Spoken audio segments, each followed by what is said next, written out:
혹시 입다라는 인물에 대해서 알고 계십니까? 우리 입다는 사사 중에 한 사람입니다. 그런데 입다는 길르앗의 땅에 살던 큰 부자의 아들이었습니다. 하지만 그는 우리가 속된 얘기로 정실 부인의 아들이 아니라 첩의 창녀에게서 태어난 아들이었습니다. 전국에는 그래서 그렇게 창녀를 통해서 태어났다는 이유로 그는 이제 집에서 쫓겨나게 됩니다. 그의 인생이 얼마나 고달팠는지 우리가 알게 되는 것이죠.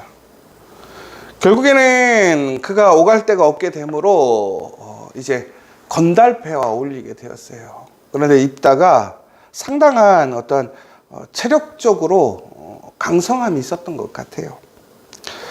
그래서 전국에는 이제 이곳저곳에서 큰 조직을 이끌게 되는 사람이 되었어요.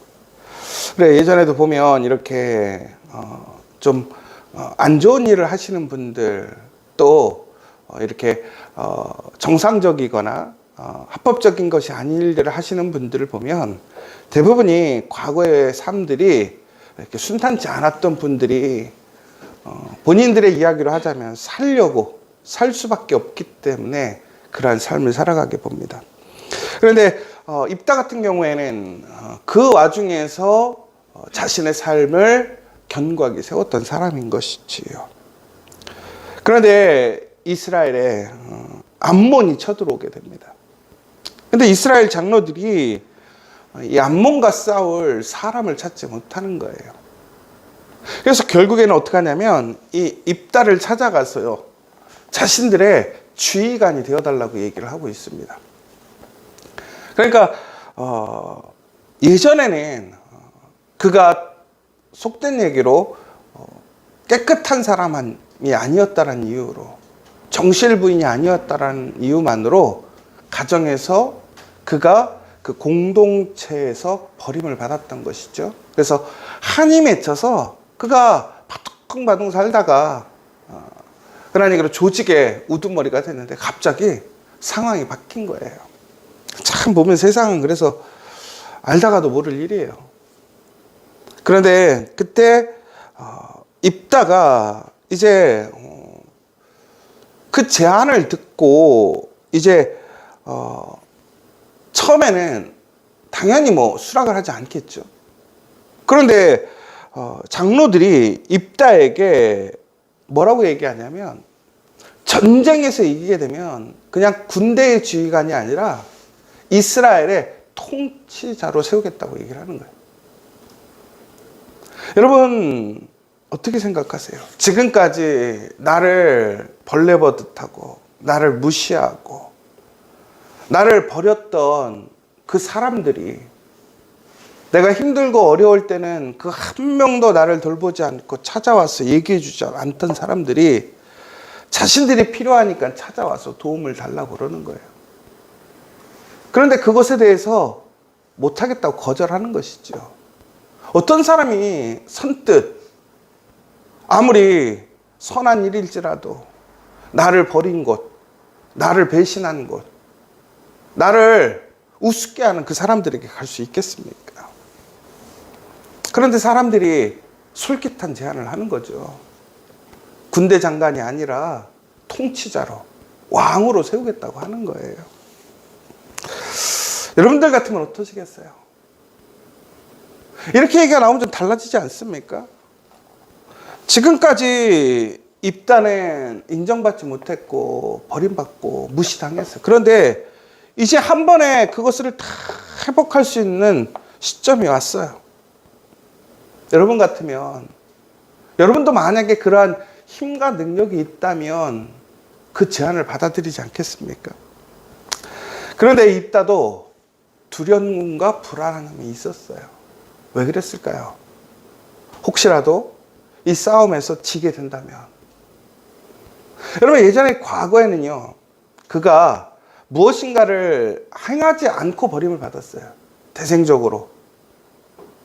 그런데 그가 오늘 그 전투에 나가서 패한다고 한다면 그 이스라엘 사람들의 태도가 어떨 건지는 당연히 보면 나오지 않습니까? 자신들을 위해서 힘써 싸워줬다고 격려하고 칭찬하고 존중해 줄까요? 절대 그렇지 않죠.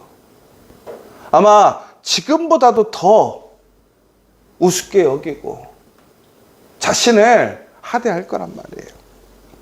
그러다 보니까 오늘 입다에게는 이것이 기회일 수도 있지만 입다가 그 전투에 나아가게 될 때에는 상당한 불안과 두려움이 있는 것이지요. 그러자 그는 이렇게 얘기를 합니다. 하나님께 소원을 하는 거예요. 하나님, 제가 이번 싸움에서 이기게 된다면 이 싸움을 통해서 제가 암몬을 물리치게 된다면 처음 만나는 사람을 하나님께 드리겠다고 얘기를 하는 거예요. 다시 얘기하자면 사람을 하나님께 인신제사로 제물로 드리겠다는 거예요. 불에 태워서 드리겠다고 하는 거예요. 여러분 어떻게 생각하십니까? 그러니까 이게 왜 입다가 이러한 얘기를 했는가라는 부분들을 우선 좀 우리가 생각을 해봐야 되는데, 입다가 살던 그 시대에는 특별히 그 주변에 많은 이방 사람들에게 있어서 자신들이 섬기고 있는 신들이 있었어요. 그런데 그들이 생각하는 가장 최고의 제물이 뭐냐면 사람을 드리는 거예요. 그것도 자신에게서 가장 중요한 사람들. 그것이 신이 가장 기뻐하는 일이고 신을 감동시킬 수 있는 일이라고 생각했던 것이죠. 그런데 우리가 여기서 잘 봐야 될 것은 이 입다가 어떤 공동체에서 살고 있었냐면 이스라엘 공동체가 아니라 이스라엘 밖에서 살고 있었습니다. 그러니까 이스라엘 사람이지만 그는 이스라엘에서 버림을 받고 세상에서 살고 있었던 거예요. 다시 얘기하자면 입다가 살아가는 삶의 어떤 가치관이나 어떤 삶의 문화라 이런 모든 것들이 이스라엘에게 맞춰져 있을까요? 아니면 자신이 살고 있는 그 현실, 그 세상의 자리의 모습일까요? 당연히 그럴 수밖에 없는 거죠. 그런데 입다는 그럼에도 불구하고 하나님을 기억하는 거예요. 하나님을 아는 거예요. 그러자 이 하나님 앞에 자신이 살고 있는 현실적인 세상적인 방식으로 하나님께 이야기를 하는 거예요. 여러분 우리도 그럴 때가 참 많잖아요. 근데 여러분 우리가 하나님이 그러면 인신제사를 기뻐하실 것인가에 대한 부분을 얘기하자면 절대 그렇지 않습니다. 하나님은 인신제사를 금지시켰단 말이에요. 기뻐하시는 제사가 아니란 말이에요. 그런데 왜 이들은 이것을 가장 존귀하고 아름다운 제사, 가장 강력한 제사라고 생각했냐면 주변의 나라들이 그렇게 하니까. 이스라엘 외에 다른 나라들은 다 그것을 하고 있으니까. 여러분 우리는 하나님을 믿고 따른다고 하지만 우리는 정말 하나님의 말씀을 따라서 하나님을 따라가는지 하나님께 예배하고 있는지 우리는 봐야 돼요. 내가 세상의 것으로 하나님을 기쁘게 할 수 있을까요? 세상의 방식으로 하나님을 기쁘게 할 수 있을까요? 세상에서 인정하고 세상에서 통용되는 방법으로 하나님께 나아간다면 하나님이 그것을 최고로 기뻐하실까요? 아니요. 하나님은요, 하나님의 말씀대로 하나님이 기뻐하시는 그 믿음의 그 순종으로 믿음의 길로 나올 때 하나님은 그것을 기뻐하시고 아름답게 보시더라는 거예요. 더 나아가서 이것의 문제는 뭐냐면 입다는 오늘 이스라엘과 더 나아가서는 자신을 위해서 이 싸움에 나가는 거예요. 엄밀히 보자면. 그러니까 이스라엘을 위한 것도 있겠지만 가장 중요한 건 자신이에요. 자신의 과거의 부끄러움, 무시당함을 회복하려고, 그 기회를 얻으려고 한풀로 나가는 거죠. 그런데 오늘 그가 하나님 앞에 희생제사를 드리겠다고 했을 때에 우리가 오늘 결과적으로는 그의 딸이 하나님 앞에 이러한 제물로 드려지게 되는 상황이 생기는데, 입다가 처음부터 하나님 앞에 자신의 가장 소중한 딸을 드리겠다고 하지 않았어요. 뭐라고 하냐면 자신이 전쟁에서 승리하고 돌아올 때 처음 만나는 그 사람을 하나님께 드리겠다고 했어요. 그런데 이것은 어찌 보면 여러분 생각해 보세요. 입다가 전쟁에서 승리하고 돌아올 때 그를 제일 먼저 맞아줄 사람은 누구일까요? 아마도 그에게 가장 소중한 사람들 아닐까요? 그의 친밀한 사람들 아닐까요? 여러분들도 만약에 여러분의 딸이 학교에서 대학 시험 붙었어, 취직해서 정말 어려운 회사 이렇게 들어가게 됐어. 그럼 여러분들 어떠세요? 그냥 집안에서 천하게 못 기다려요. 나가서 얘 언제 오나. 왜? 너무나 좋으니까. 입다는 그러니까 자신에게 딸은 아닐지라도 정말로 진심으로 자신에게 가장 소중한 것 하나님께 드리겠다라는 마음이 있었던 것 같아요. 그런데 문제는 뭐였냐면, 입다가 오늘 사람을 제사로 드린다고 했을 때 그 사람의 의사나 그 사람의 어떠한 권리는 아무런 생각에 들어가 있지 않더라는 거예요. 이게 무슨 얘기입니까? 여러분, 자신이 하나님께 제물로 바쳐지는 게 아니잖아요. 누구예요? 그 전쟁을, 자신을 마주하러 온 사람을 하나님께 드리겠다라는 거예요. 얼마나 이기적이에요. 자신의 목적을 이루기 위해 자신의 그러한 과거의 그러한 불평등, 무시함을 회복하려고 전쟁에서 이기고 싶은 거예요. 불안한 거죠.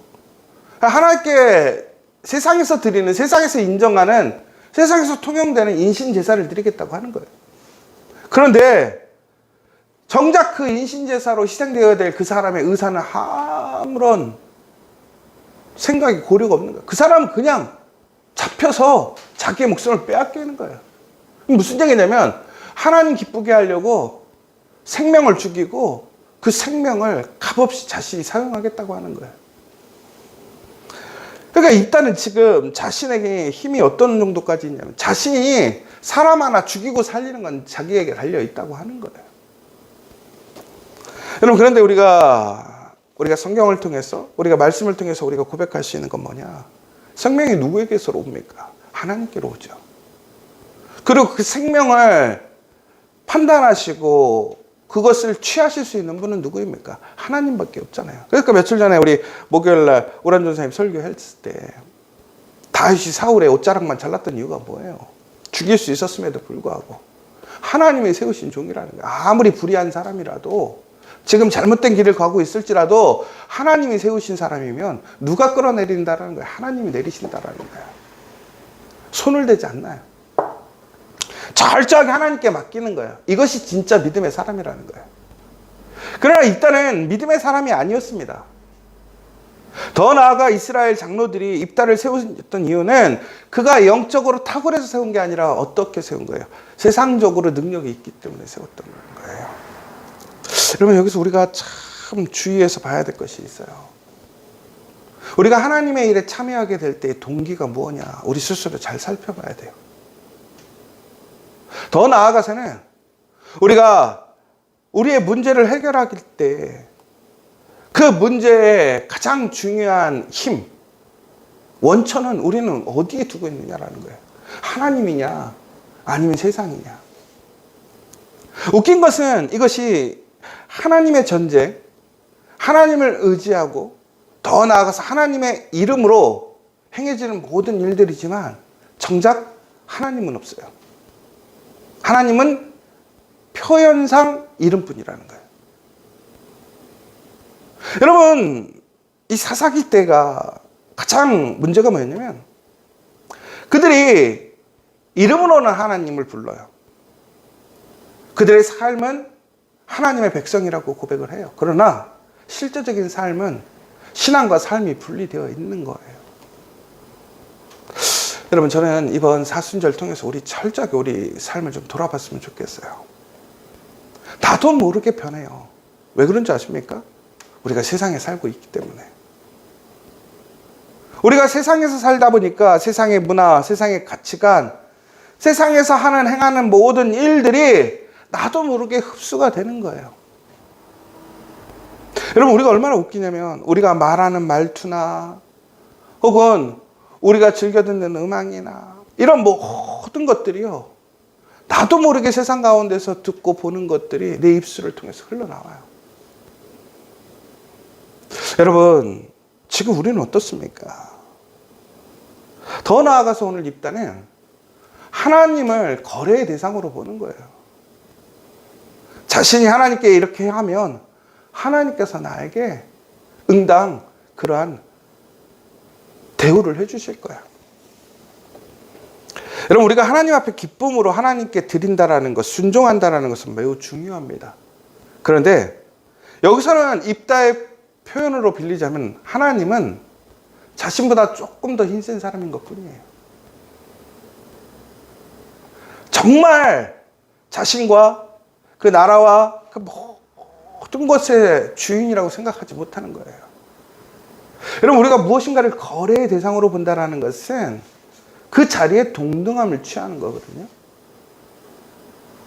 그런데 결국에는 입다는 그러한 모습으로 하나님 앞에 이야기를 하고 전쟁에 나가게 됩니다. 근데 놀랍게도 승리하게 돼요. 근데 하나님께서 결국에는 그 싸움을 승리케 해주셨던 거죠. 자, 그러면 하나님이 그 인신제사를 통해서 하나님이 감동해서 입다를 도와주셨을까요? 하나님이 부족함이 있어서 그 거래를 통해서 하나님의 부족함을 채우려고 입다를 도우셨을까요? 아니죠. 어떠한 사람이 세워질지라도 하나님은 이스라엘을 보호하셨을 거예요. 여러분 아시는 것처럼 다윗이 골리앗을 이길 때 다윗이 솔직히 상대가 됩니까? 안 되잖아요. 그런데 하나님이 사용하시는 사람이 그저 돌멩이 하나 들을지라도요, 그것은 세상에서 발견할 수 없는 가장 강력한 무기고 힘이 될 수 있는 거예요. 왜? 하나님이 그 손을 붙드셨기 때문에. 무엇보다 하나님께서 다윗에게 기름을 부으셨기 때문에 그는 하나님의 선택받은 자, 하나님이 동행하시는 자였다라는 거예요. 여러분, 우리가 오늘 이 말씀을 통해서 중국에는 하나님께서 어떤 입다나 혹은 이스라엘 사람들의 그런 세상적인 방식에 응답하신 것이 아니에요. 혹은 하나님은 세상적으로 어떤 특별한 것, 물질적인 것, 세상에서 인정받는 것으로 기뻐하시고 그것에 응답해 주시는 하나님이 아니라는 거예요. 그런데 우리는 아직도 그런 방식으로 하나님 앞에 행하려고 하지 않습니까? 하나님이 원하시는 게 뭡니까? 나의 전심전력, 내 온 마음을 다해 하나님을 사랑하는 거 아닙니까? 여러분, 그것의 가장 핵심이 뭐냐면 예배자라는 거예요. 예배자. 여러분, 정말 하나님을 사랑하는 사람의 구별점은 뭐냐면 나는 예배자인가 라는 것이죠. 그런데 결국에는 어떻게 됐습니까? 그의 앞에 제일 먼저 나온 사람이 누구였어요? 그의 오직 하나 있는 딸이 나왔어요. 근데 그때 참 안타깝지 않습니까? 근데 저는 여기서 좀 이 입다가요 대성통곡을 해요. 그죠? 근데 여러분, 만약에 입다가 자기 딸이 아닌 다른 사람이 나왔으면 어떻게 했을까요? 기쁨으로 그를 어떻게 했을까요? 하나님께 드렸을 거 아니에요. 대성통곡 안 했을 거란 말이에요. 여러분, 하나님을 위한 싸움을 했고 하나님이 승리케 하셨다고 믿어요? 그렇죠? 그런데 자신의 것이 아니라 남의 것으로 그 하나님께 영광을 돌리려고 해요. 얼마나 도둑심보예요. 우리는 그렇지 않습니까? 여러분, 하나님께서 기뻐하시는 것은 다른 사람을 통해서 내 어떠한 무엇인가를 하나님 앞에 드리고 고백하는 걸 원하시는 게 아니에요. 나의 것. 그런데 입다는요, 오늘 다른 사람이 그랬다면 아마도 기쁨으로 웃으면서 제사 드렸을 것을 자기 딸이니까 울어요. 그럼 이것이 하나님 앞에 진정한 드림이 되느냐라는 거예요. 여러분, 이게 참 웃긴 게 그래요. 우리는 아직도 하나님 앞에 모든 것을 드릴 수 있다라고 얘기하지만 내 사랑하는 자녀, 내 가정, 내 일터가 우선순위가 아닙니까? 그런데 놀랍게도 입다는 그것에 대해서 무르지는 않아요. 더 놀라운 것은 오늘 그의 딸이죠. 그의 딸이 뭐라고 그랬냐면 하나님께 서원하셨으니까 그대로 행하라고 얘기를 합니다.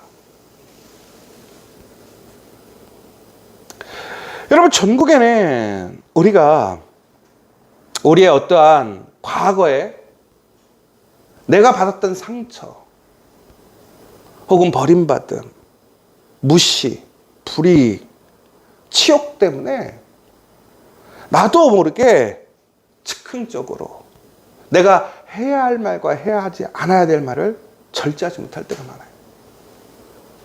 우리가 세상에서 살면서 우리가 하나님 앞에 우리의 신앙을 고백하게 때 우리 또한 너무나 쉽게 이야기할 때가 많아요. 그런데 그 마음은 간절한 것이죠. 입다의 마음은 그 전투의 승리의 간절함으로 이야기를 했던 거예요. 그런데 그것은 올바른 방식이 아니에요. 그런데 그는 그것을 입으로 내뱉었어요. 결국 여러분, 우리가 절제하지 않으면 우리 또한 우리의 상황 속에서 나의 어떠한 과거의 그러한 치욕이나 어떤 나의 부끄러움, 나의 과거의 어두운 부분 때문에 그것을 빨리 회복하고 기회를 잡고 싶어서 나도 모르게 그런 잘못된 말들을 할 때가 많더라는 거예요. 여러분, 이번 사순절 우리가 하나님 앞에 전심전력을 다하고 하나님을 의지하러 나아가게 될 때에 우리가 절제해야 돼요. 그러니까 하나님 앞에 우리의 신앙을 절제하라는 게 아니에요. 그 하나님 앞에 우리의 신앙과 믿음을 고백하게 될 때에 실수하지 않게 우리의 입술을 잘 다스려야 한다는 거예요. 왜 그런지 아십니까? 그 입술에서 나오는 순간 그것은 하나님의 약속이니까. 우리 그래서 이거 정말로 조심해야 돼요. 여러분, 오늘 입다도 그랬고 그의 딸도 너무나 놀라운 것은 그들의 실수를 깨닫게 되었죠. 잘못되었다는 걸 알았어요. 그런데 놀랍게도 그 약속을 실행하는 모습을 보게 됩니다. 여러분, 근데 여기서 우리가 아주 중요한 포인트가 있어요. 그래서 이 입다의 딸이 그러면 하나님께 정말로 인신제사가 드려졌느냐, 요거에 대해서 두 가지의 신학자들의 의견이 있어요. 하나는 실질적으로 드려졌다라는 론이 하나 있고, 하나는 그렇지 않고 그의 딸이 결혼하지 않고 이제 하나님께 철저히 봉사하는 사람으로서 봉헌되어진 사람이 되었다라고 얘기를 하기도 해요. 이것이 우리가 불에 인신제사를 드렸다라는 그 번제의 예물이 결국은 우리가 불에 들어가는 것도 그러한 내용들도 있겠지만 우리를 드림에 대한 포인트들도 어원적으로 있기 때문에 그렇게 해석하는 포인트가 있고, 또 하나는 나중에 이 딸이 그가 이제 결혼하지 못함을 슬퍼하더라는 것이 나와요. 그러니까 무슨 얘기냐면 이제 하나님께 드려진다고 하면 이제 우리 가톨릭의 수녀들처럼 이제는 내가 결혼하지 않고 철저하게 세상과 구별되고 하나님께 나를 드리는 거예요. 그러니까 이제 입다의 입장에서는 어찌됐든 간에 그가 자신의 딸을 번제로 드렸듯 아니면 하나님께 봉헌으로 드렸듯 이제는 그 딸과 함께 할 수 없는 거예요. 철저히 하나님 앞에서 분리되어야 하는 상황이었던 것이지요. 그래서 이제 우리가 이것이 하나님께 인신제사를 드렸느냐 안 드렸느냐 상당히 잘 모르겠어요. 그런데 저는 개인적으로는 그렇게 생각해요. 하나님께서 과연 인신제사를 받으셨을까?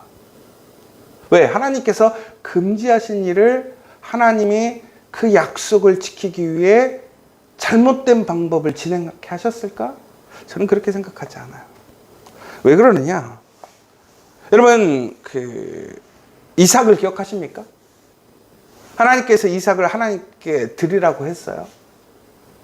그런데 전국에는 그가 불태워져서 하나님께 제물이 되었습니까? 아니잖아요. 여러분, 하나님이 그러한 방식을 요청하셨던 건 뭐냐? 우리의 믿음인 거죠. 내 마음에 진심이 뭔가를 분별하기 위한 것이라는 거예요. 여러분, 그런데 중요한 것은 여기서 우리가 오늘 이 본문이 왜 이 이야기를 할까요? 결국에는 우리의 그러한 절제되지 못한 말의 최후가 어떻게 되는가, 그 약속에 대한 우리에게 무서움을 얘기하는 거예요. 여러분, 우리가 하나님을 도구로 사용해서는 안 돼요. 그리고 어떤 순간 정말 하나님을 믿는다면 하나님이 기뻐하시는 방식, 더 나아가서 하나님 앞에 했던 그 모든 약속, 사람들 앞에서 이야기했던 그 모든 것들은 지켜져야 한다는 거예요. 그것이 정말 하나님께 영광을 드리는 것이고, 그것을 통해서 하나님의 놀라운 은혜에 참여할 수 있게 되는 것입니다. 여러분, 저는 이 십자가라는 게 과연 이 사순절에 뭘까를 또 고민해 봐요. 여러분, 우리의 십자가는 결국은 뭘까요? 내가 세상에서 얻을 수 있는 기회, 세상의 방식, 그런 것들을 통해서 하나님을 고백하고 예배드리는 것이 아니라 철저히 하나님 앞에 하나님이 원하시는, 하나님이 기뻐하시는 예배, 그 예배자가 되는 것이 우리의 십자가라는 거예요. 여러분, 하나님이 가장 기뻐하시는 건 뭘까요? 진심으로 하나님을 의지하고 하나님을 붙들고 하나님을 고백하고 하나님께 나아오는 거라는 거예요. 그 참된 예배자를 하나님 기뻐하시는 거예요. 더 나아가서는 하나님 앞에 행했던 그 어떠한 말이랄지라도 철저하게 그것을 지키는 태도. 여러분, 오늘 내가 어찌 보면 그것 때문에 손해받아야 되고 어려울 수 있어요. 그러나 그것을 최선을 다해서 지키려고 하는 우리 입술에 그 지킴을 향하려고 하는 그 태도가 상당히 중요하더라는 거예요. 저는 오늘 다시 한번 우리의 즉흥적인 말, 상황에 휩쓸려서 그저 상황에 알맞은 것, 그때 좋은 것을 이야기하는 것이 아니라 하나님이 기뻐하실 것들을 절제하고 더 나아가서 끝까지 하나님께 소원하고 이야기했던 것을 책임지고 약속을 지켜갈 수 있는 저와 여러분 되시기를 간절히 소망합니다. 이 시간 우리 함께 기도했으면 좋겠습니다. 여러분, 이 사순절 우리는 철저히 다시 한번 나를 좀 돌아봤으면 좋겠습니까? 내가 행하고 있는 이야기, 내가 삼고 있는 기준, 혹은 내가 하나님께 드리는 예배의 모습이 정말 하나님께서 기뻐하시는 모습인지, 아니면 세상적인 것으로 하나님께 예배드리고 있는 것인지, 그러면서 나는 하나님 앞에 너무나 존귀한 것을 드리고 나의 모든 것을 드리고 있다라고 얘기를 하고 있는 것인지, 하나님이 정말 그걸 원하실 것인가? 하나님이 기뻐하시는 것은 하나님의 말씀 안에서 하나님의 그 말씀의 순리대로 하나님께 예배하는 거예요. 세상적인 방식이 아니에요. 세상에 가치 있는 것이 아니에요. 하나님이 원하시는 것은 바로 내가 진정으로 하나님 앞에 예배하는 것이지, 누군가를 희생시키고 혹은 세상에서 유행하고 세상에서 가치 있는 것을 드리는 것이 아니란 말이에요. 여러분, 그러기 위해서는 내가 그 하나님의 번제물이 되어야 되는 거예요. 이번 사순절 누군가를 이용해서 아니면 세상적인 것으로, 대리인 것으로 하나님께 나아가는 것이 아니라 내가 정말 하나님의 거룩한 산제물이 되기를 작정하고 결정하는 그 십자가를 지고 가는 우리가 되었으면 좋겠고, 또 무엇보다 절제하기를 원합니다. 내 입술을 절제하기를 원합니다. 상황의 기회를 잡으려고 그저 그 상황의 분위기에 취해서 이야기하는 것이 아니라 철저히 하나님께서 기뻐하실 것이 무엇인지, 내 말의 의미가 무엇인지를 절제하는 십자가, 그리고 내가 이야기를 했다면 그것을 끝까지 지키려고 하는 나의 십자가를 지고 가는 우리가 된다면, 여러분, 그 삶은 반드시 하나님의 십자가를 통한 그 부활의 그 승리의 기쁨을 누리게 될 줄 믿습니다. 오늘 이 시간 다시 한번 하나님, 나에게 아직도 그런 쓴뿌리, 세상적인 것, 올바르지 못한 태도, 이기적이고 철저히 내 중심적인 것을 내려놓습니다. 하나님, 십자가로 돌아가길 원합니다. 오직 예수 그리스도를 나아가길 원합니다. 복음으로 돌아가길 원합니다. 오직 사랑으로 돌아가길 원합니다. 이 시간 다시 한번 기도해 주셨으면 좋겠고, 특별히 우리의 자녀들을 위해서, 우리의 가정을 위해서, 우리의 일터를 위해서, 이 나라와 이 민족을 위해서, 무엇보다 우리 지체처치를 위해서 내가 져야 될 십자가가 무엇인지 우리 다시 한번 깊게 기도해 주셨으면 좋겠고, 특별히 우리의 자녀들, 우리의 모습을 통해서 배우고 자라납니다. 우리가 우리의 실수 가운데서도 하나님의 말씀을 철저히 끝까지 지키려 하고 올바름으로 행해서 나가려고 하는 그 태도를 통해서 우리 자녀들이 믿음 안에서 올바르게 자라나는, 또한 하나님을 알지 못하는 사람들이 참된 믿음의 성도의 모습을 보고 확증할 수 있도록 우리 다시 한번 고백하며 나아가는 이 시간 되었으면 좋겠습니다. 우리 이 시간 함께 주기도문으로 마치도록 하겠습니다. 하늘에 계신 우리 아버지, 아버지의 이름을 거룩하게 하시며 아버지의 나라가 오게 하시며 아버지의 뜻이 하늘에서와 같이 땅에서도 이루어지게 하소서. 오늘 우리에게 일용할 양식을 주시고 우리가 우리에게 잘못한 사람을 용서하여 준 것 같이 우리 죄를 용서하여 주시고 우리를 시험에 빠지지 않게 하시고 악에서 구하소서. 나라와 권능과 영광이 영원히 아버지의 것입니다. 아멘.